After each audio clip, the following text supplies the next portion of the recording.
Scotty's Symphony.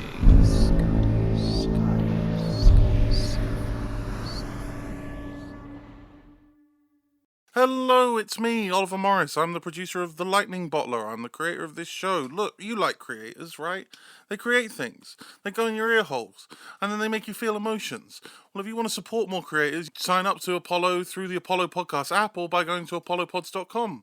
You can support other creators as well, such as Tonya Ransom, Tim Krause, or Jordan Cobb. You'd also get bang for your buck with early access, exclusives, behind the scenes, that kind of thing. So, no brainer, go do it. Time for some show. Oh, you know, it's the Lightning Bottler. Coming over to bottle some more lightning. Who knows what's going to go on in this one? Probably some boy mulching. Don't ask what boy mulching is. You already know the answer, and you don't really want to know that you know. But boys get mulched every day. For all sorts of reasons and causes and purposes. And so we're going to sit today and listen to a story about some boy mulchers, boy smoothies, and boys in general.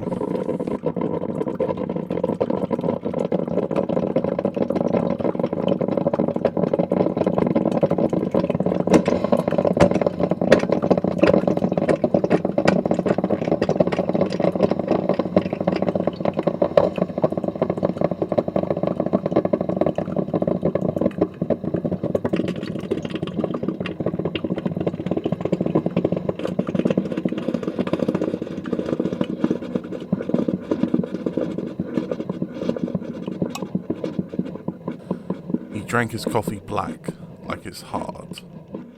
He paced around his office. He grabbed his tape recorder and began his great hypothesis.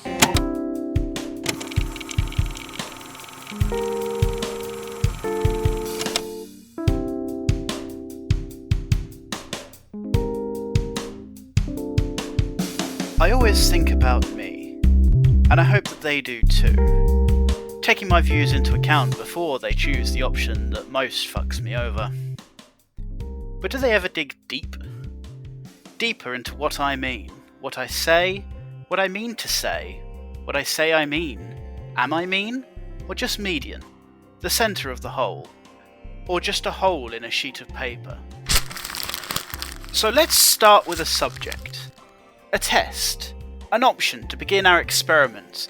Does anyone feel the way I feel? Love the way I love? Hate the way I hate? Am I too harsh? Or not harsh enough? Am I too easy to be breezy? Difficulties arise. This shit is difficult. Perhaps, sir, if I may offer a suggestion. Let's build a boy, and make him speak, and then we'll dissect his wonderful brain. Because how can you fix anything while inside the burning house? Build a boy, you say? What a novel idea. No moment to waste. Let's cut to the point. Build that boy. You get the picture. Test 1. Begin. First we must build the boy. Give him scrapes on his knees. Give him trees to climb. Give him beans to eat, and cans to kick, and bees to bother, and hearts to break or ache. Give him limbs that grow out exponentially until he is gruff and monosyllabic, until he stays in his room all day, until he emerges fully formed. And if we don't like this boy, we can throw him away. Throw him away? None of him will go to waste. Very well. Let's try this out. So now we have the boy. Let him speak his truth. Alright. Yeah, fine. Yeah, that's good. Do you play League or Dota? No. Oh, shit. It's a game. Well, we tried.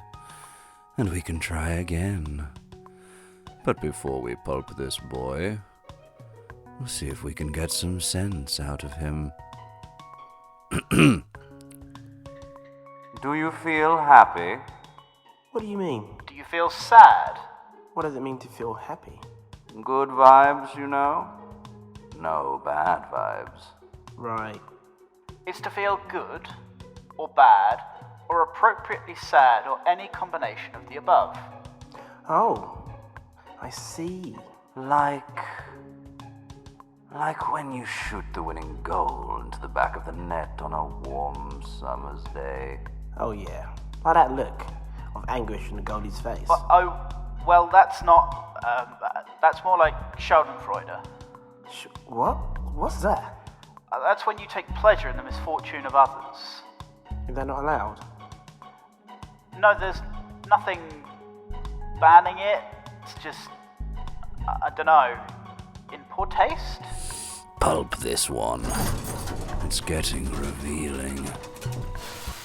Into the blender goes the body, and into the jar goes the brain. Never to feel another thing, never to think a thing again. Well, that boy was a wash. Let's build another. A stranger one with stranger tastes, with ideas that are beyond his station, and feelings he don't understand. Teach me He said, how to care. Well, fuck. This one's already a duff.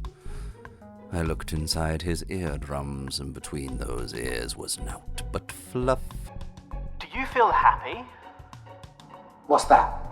Or is it just quite enough? I feel a sense of quiet contentment. I do not really want for stuff. These boys are throwing up the wrong questions. The act of acting is too much. He has a certain disarming charm, a boyish glimmer of Clover's luck. Do we want to pulp this boy? Or do we have more issues for him? I feel like we should pulp him, but there's one more question we should ask. What would make you sad, boy? Well, death. Those I love dying around me. My own personal mortality. Fuck, this one's canny. Got another heavy one. Put him in the juicer. Bzzz goes the pulper. Goes the brain. Into another jar to think on death forever again. Why can't they look past the futility? We're looking for progress. We can't have them answer existentially. If they could do me a favour to not think too much, but enough to answer my questions soundly. Third boy. This one's a girl. Off to a good start already. Maybe they'll have a better understanding, or at least a fresh perspective. With pigtails and attitude, and a concerning look that could eat through glass. Did you take her past the brain vats? Maybe. Should we just liquefy before we even try? No. I've got a good feeling about this one. Describe happiness to us. It's warm. It bubbles. It's giddy and freeing.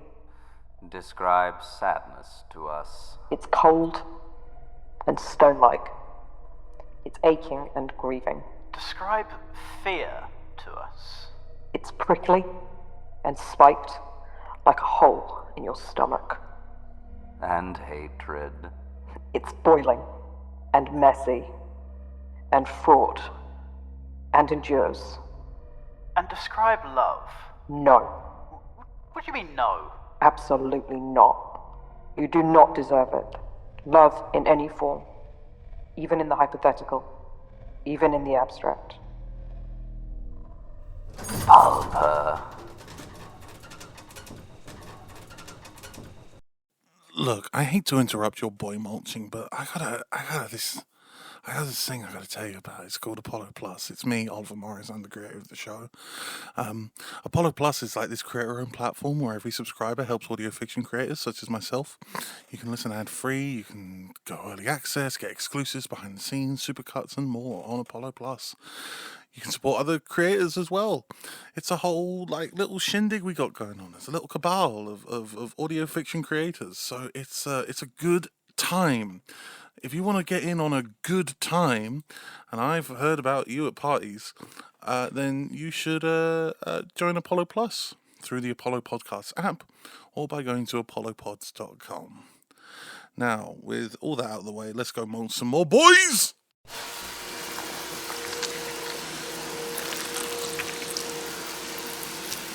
Well, I mean, no one asks me my opinion, obviously. Who gives two shits about the people, Pulper, eh? What does it matter what you think? You pulp people for a living. Yeah, it's true. I am a person pulper. And the wage is good, and the benefits numerous. It's only because it takes a special kind of person to pulp people. You got to have brawn and guts and skill and a tough stomach and a hard shell, and you can't take your work home with you. So you got to incinerate your people pulping apron and your people pulping booties and wash away all the people that you pulp in the post people pulping shower. And if you were my shrink and you heard me say this, you would think I was insane. But you got to compartmentalise these things. By day, I'm a people pulper. By night, I'm a ventriloquist. Coming up next to the stage is Barney, and he's talking tarantula. Oh, thank you. I'll get up there, and my mouth dries up like every globule of saliva I've ever spit had never been spat. And I jam up and cram up, and my spider puppet stays limp in my hand.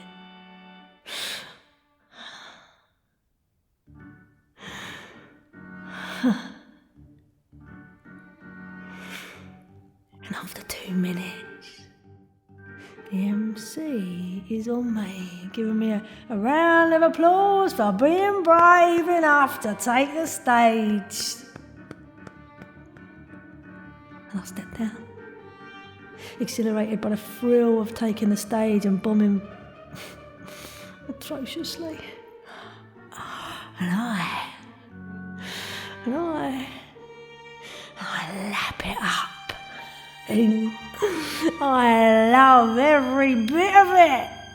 I can taste it, I can feel it. The anguish of the crowd, the mercy that I hold them in, the sheer elation of... What a life. Right, enough of that. Don't know what it served. Don't know why I had to hear about Barney and composting, but I guess you have to have some sort of relation with your employees. Boy 4, boundless energy, beyond enthusiastic, bouncing on the balls of his feet as he anxiously awaits his interrogators. Howdy, He says. I'm but a boy, with a dream and love in my heart. How are you today? Silence, child. We ask the questions. Isn't this child a little much? You don't want to rule him out before you ask your questions. Fair enough. What gives you your energy? What gives you your jumpy legs and twitchy arms? Dunno. Said the boy. My gardeners think it's a nervous condition. They give me Ritalin to focus me and promethazine to chill me out. Your what? Gardeners. Where are we getting these boys from? We're growing them from scratch. You plant a boy deep in the earth and tend to them every day, with bits of mice and all things nice, with sun glowing on the tops of their scalps, until one day a boy emerges, and then we give them drugs to make them like the perfect boys. I think we need a serious re-evaluation of our staffing policies. Also, how many know about the pulping? The boys or the staff? The staff. Why would the boys know? Pulping? Says the boy. Never you mind. A brief clip to the back of the ear assaulted the boy's curiosity. Oh, they know for sure. I did not realise the breadth of our organisation. I am humbled and in awful awe. So, can I go? Said the boy. Just one moment. First, tell me more about your sense of self, beneath the drugs. Well, it's hard to tell. What you're asking me, a little boy with a bouncy leg, is, am I more than my chemistry? Certainly I'm my thoughts and my actions, but my actions and thoughts are heavily obscured and absolutely moulded by the drugs that I take. I'm part boy, part Ritalin, part promethazine. They're all simultaneous chemical reactions that make me, me. Is it human? Are the feelings that I'm validating simply the chemicals? And is that the same for everyone? The assistant shrugs. Don't talk to me before I've had my coffee. Very well. Pulp him.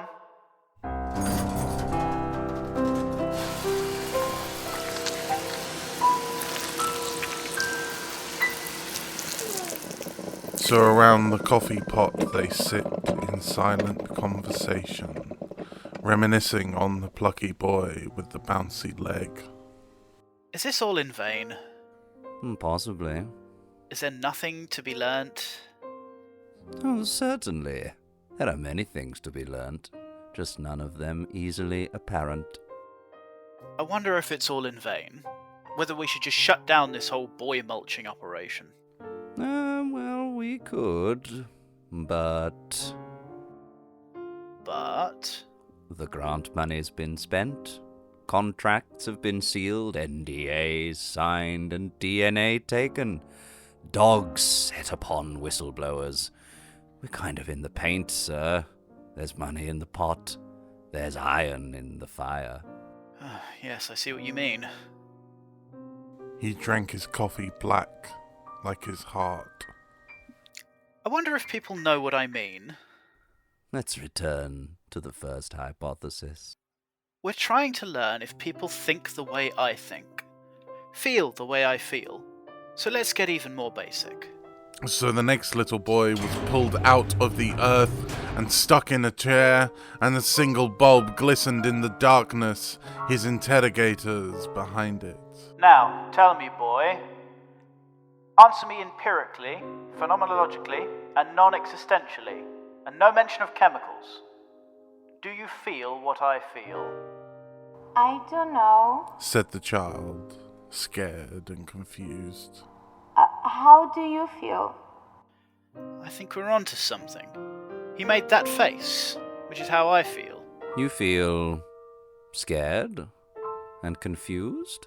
A combination of two, at times, yes. The boy sat up. He looked elated. Look, he did it again! He might be the one. We don't know for sure, though. Maybe we should try another.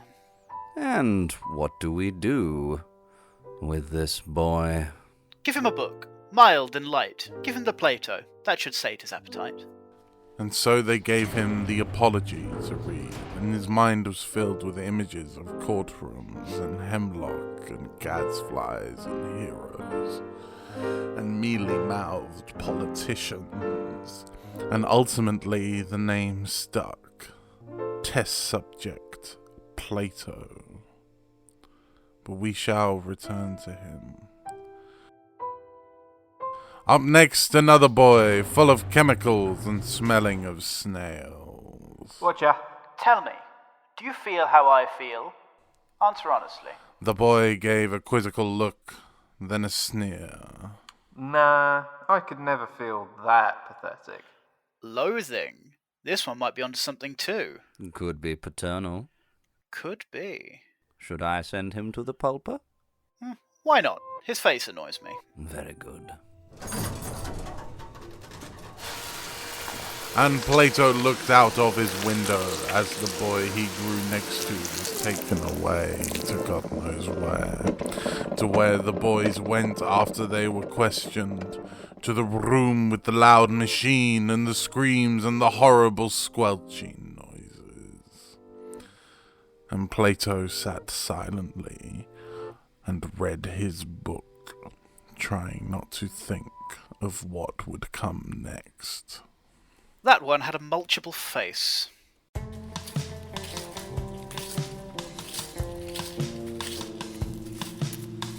One last boy before my shift is over. The gardener thought. They're really tearing through them now. I heard they got one up a room, reading books. Books? Spat the gardener. Books are no good for a growing lad. They need slugs to squish and girls to tease and sun on their heads and dirt on their knees. Oh, Geoffrey, you are a cad. Let's send them the one we grew in manure. Mud-shod and messy, the final boy came through, traipsing dirt along the pristine halls, with dandelions growing out his fingernails and tubers behind his ears. This boy is very dirty. Yes. How do you feel to be covered in muck? The boy shrugged. It's how I've always been. Do you like it? Does it please you? To be one with the dirt and the mud and the flowers? Yeah, not a thrill, but a wallowing feeling. I like this one. We'll call him Dill. So we'll send him to live with Plato. And what should he read? Give him the Titchmarsh autobiography.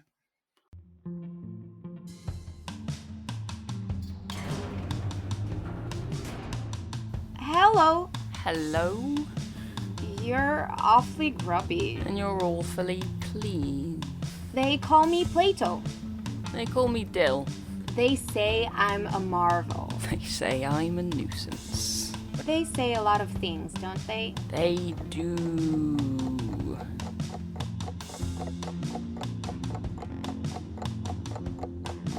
What do you do for fun, Plato? I read. And sometimes I think. Fucking wild, mate. You ever eat bugs? Bugs? Yeah. Dill wiggled his finger in his ear and found an earwig. He held it twixt finger and thumb and crunched it down with all his teeth. Ew! Ew. Yeah? Yeah? Fair. Takes all sorts. So, you want to destroy the whole system? What? You want to fuck shit up? Sure. That's tight. And so the boys at dead of night snuck into the garden, and they dug out all the other boys and filled their heads with jargon of revolution, anti-capitals, and institutional violence. And then, out of spare garden tools, they fashioned makeshift pikes. Ah, get 'em, boys! And they marched upon the sleeping quarters of the men who kept them hostage, and on the men who grew them, and on the men that siphoned knowledge from their brains about what was good, or right, or felt. And afterwards they knelt in pools of blood, and drew up plans for how to escape the clutching hands of the bastards who were coming next, the dogs and the spooks that came for their heads. So a time to hatch a plan arrived, and they did, and all but most survived. Dill left Plato to a dog. The boy is weak. He thought to himself. He knows nothing of the mud and soil and sinew of a boy possessed by rage. Fear kills the mind, and sadly Plato weren't that brave.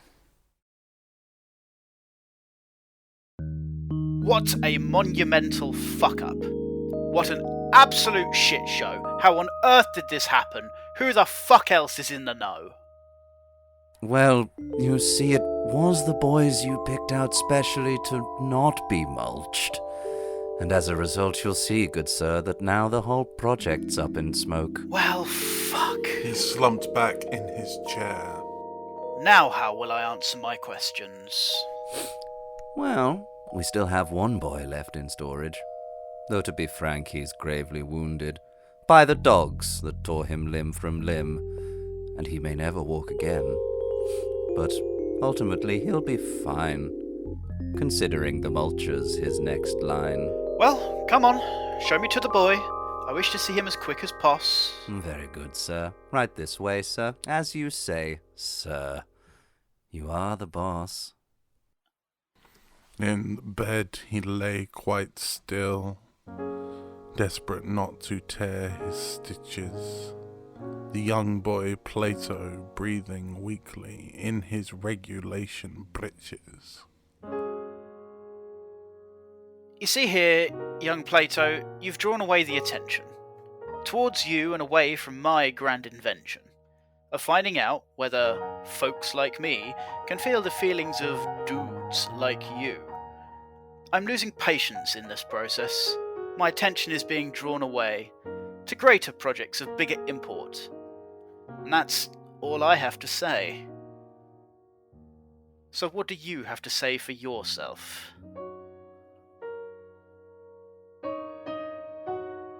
Well, in my reading, I have learned that there is such thing as trouble.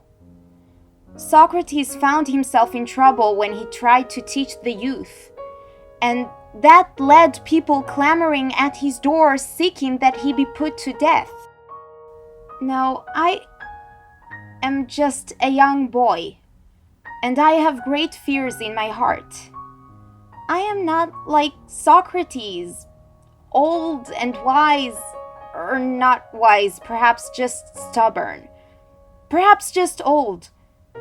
But he had faith enough in his convictions that he was willing to die for them.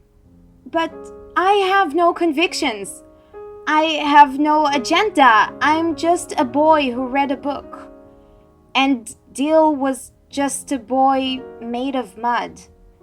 And the nature of him led me astray. And now I find myself back here to face my fate without him. And beyond everything, I am just scared of the mulcher, of you, of this facility, but I know no other home, and don't know if my education of ancient Greek philosophy will really send me on my way to anything other than podcasting, or teaching, or flipping burgers, or gardening, or just adding to the same tradition. I don't know if I change the world.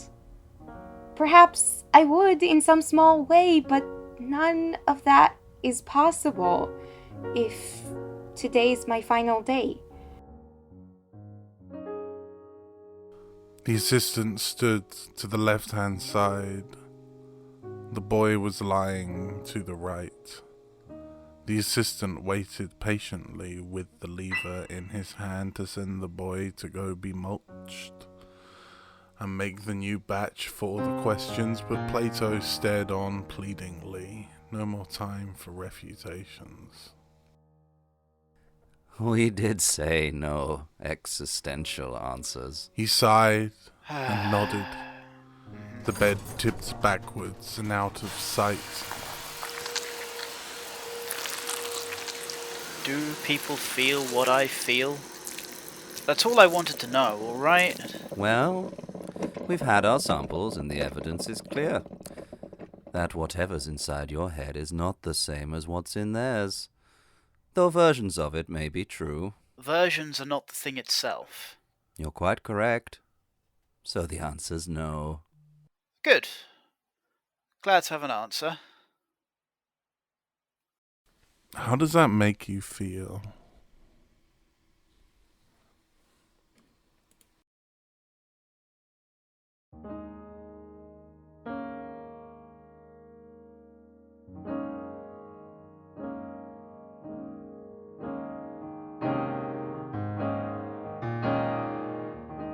Human resources would not have been possible without the following people. Dan Wilde as the Doctor and my muse for this particular podcast. The assistant, played by Jude, Hodgson, Hann. Boy 1, played by George Ofori, Addo. Boy 2, by Jon Lily. Girl, by Greta Clarkson. The People Pulper, by Sarah Golding. Boy 4, by Liam Adams, also known as Aurist. You can find their work all over the internet. It's really good, including an album I made with them. Plato, by Sivan Raz. Boy 6, by Jack Fitzpatrick. Gardener 1 was played by CONRAD Miszuk. Gardener 2 by John Brooks, and Gardener 3 by James Curtis. The voice of Dill was Vicky Custerson. This was a mad one. It's taken me like 2-3 months to kind of put together. Mostly because I was putting off the sound design bit. But I really couldn't have done it without just shouting into the void, "Hey, does anyone want to help me with this dumb project?" And the resounding chorus of people who were like, "Oh yeah, that sounds really dumb, let me help out." And then especially a big thanks to Dan Wilde, who was playing RimWorld while I made this poem and would chip in with his responses and thoughts on the matter. Yeah, that's all for this week. We'll see you another week, maybe. Who knows? It's the Lightning Bottler, baby. It's freeform and jazz.